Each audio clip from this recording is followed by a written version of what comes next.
hazardous waste. Hazardous so we waste. have toxic So we have waste. toxic we have waste. hazardous We have waste. hazardous waste. We have industrial We have waste. industrial This waste. is any This is kind any of waste kind that's of waste produced by that's a produced factory by a factory or in manufacturing.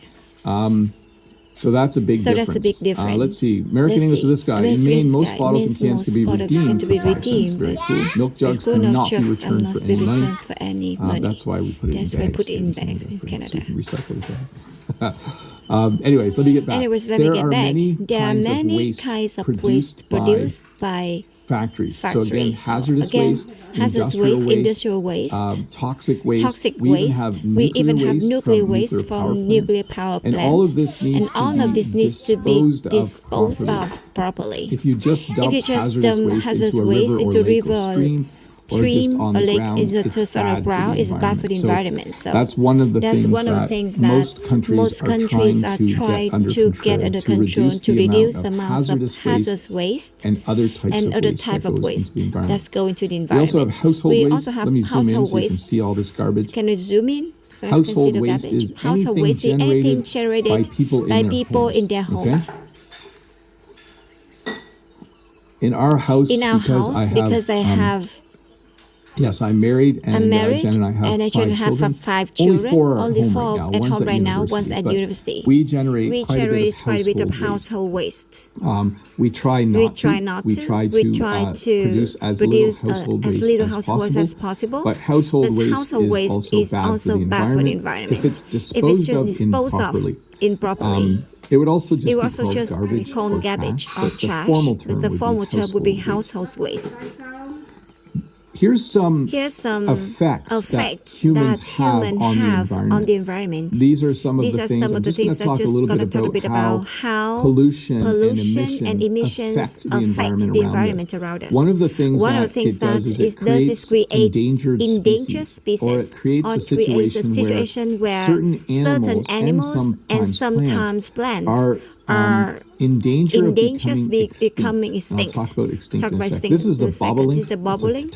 It's a type of bird in Ontario, Canada, and it is an endangered species. There are not a lot of bobolink left. We have been destroying its natural habitat. We have been creating cities and farms, and we have been destroying where they live.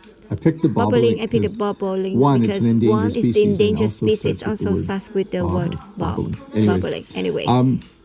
So it's not extinct. There are still bobolink birds in Ontario, but it's on the endangered species list because there's a danger that it might become extinct. This is the eastern elk. The eastern elk is extinct in North America. Actually, extinct in North America. It was a type of animals that were common, but because humans came and destroyed the environment where these elks live, they no longer exist. Probably also hunted them a long time ago. I'm sure that had an enormous effect as well. When you have an endangered species, it means it's in danger of going extinct. It might go extinct. And if an animals or plants extinct, it just doesn't exist on our planet anymore. It's kind of sad. When I was researching this lesson, I was sad to see how many species were extinct in Canada.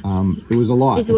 It was in the hundreds, a few hundred species, like 200 or 300. Don't quote me on that. Again, I'm not a scientist. But we have enormous effect on the environment, and sometimes it has serious effects where animals go extinct. The other thing is climate change and global warming and being destructive in the world in terms of the environment does create natural disasters.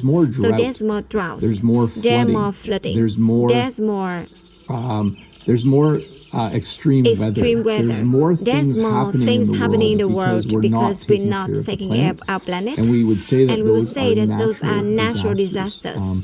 Things like tsunami, hurricanes, cyclone, tornadoes, and I mentioned flooding. Volcanoes less so. I'm not sure what's caused volcanoes. But that would be another type of natural disasters.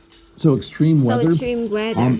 Extreme weather would mean if you normally get a storm that's really bad, but now you're starting to get storms that's even worse. We call that extreme weather.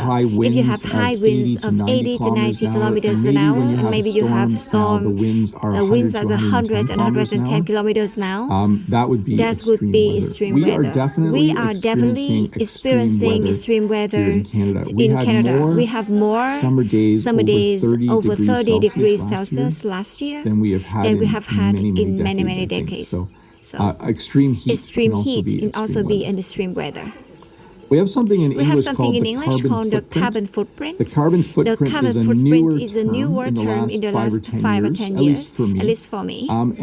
And it basically how much effect you personally are having on the environment. So for me to live for a year requires a certain amount of gas, a certain amount of food, a certain amount of clothing. All of those things create greenhouse gases when they're being manufactured or consumed. So I'm using all the big words here. Your carbon footprint simply refers to how much greenhouse gases you personally have created in order to live. If you fly on a private jet every week, you create a lot of greenhouse gases, and your carbon footprint is enormous. If you live in a small apartment and you eat really healthy food and ride a bike everywhere and don't drive a car, your carbon footprint is very tiny.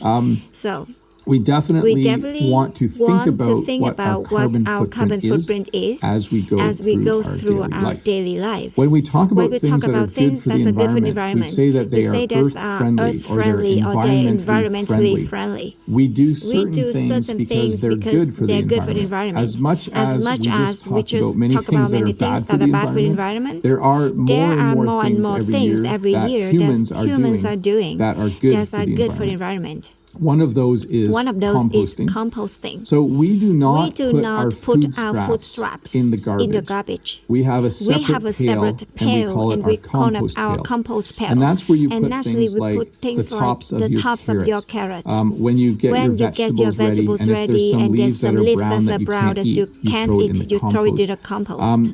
You can in some places also throw in like moldy cheese or milk that's gone sour. We actually have our compost picked up by a truck. On garbage day, a truck comes once a week and it picks up our garbage, our compost, and our paper recycling, metal recycling, and our plastic recycling, and our paper recycling all separated. But I'll tell you a little bit about a secret. Because I live on farm. All of our kitchen scraps from fruits and vegetables we give to our chickens like to eat them. We compost everything else, but we don't compost. So in Canada, in Ontario, we have a composting system. All of your kitchen scraps go to a central location. They are put in a big pile, and then they just decay and decompose. And when it's all done, you have really good fertilizer.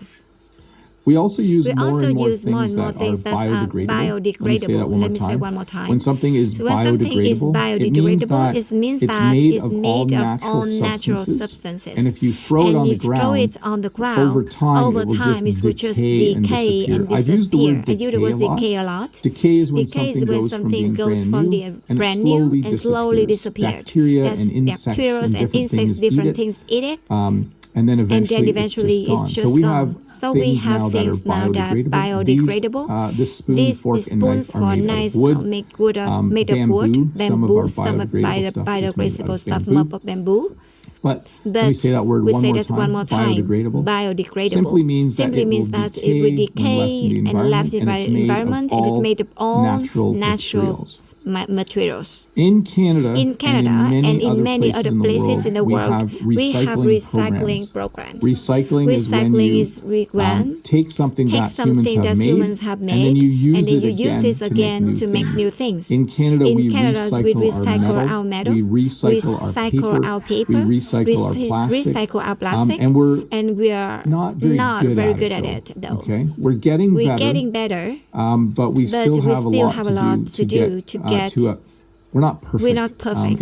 In fact, we sometimes send our recycling to other countries to have them recycle. But I think we try to become more self-sustained when it comes to recycling. Metal, paper, plastic.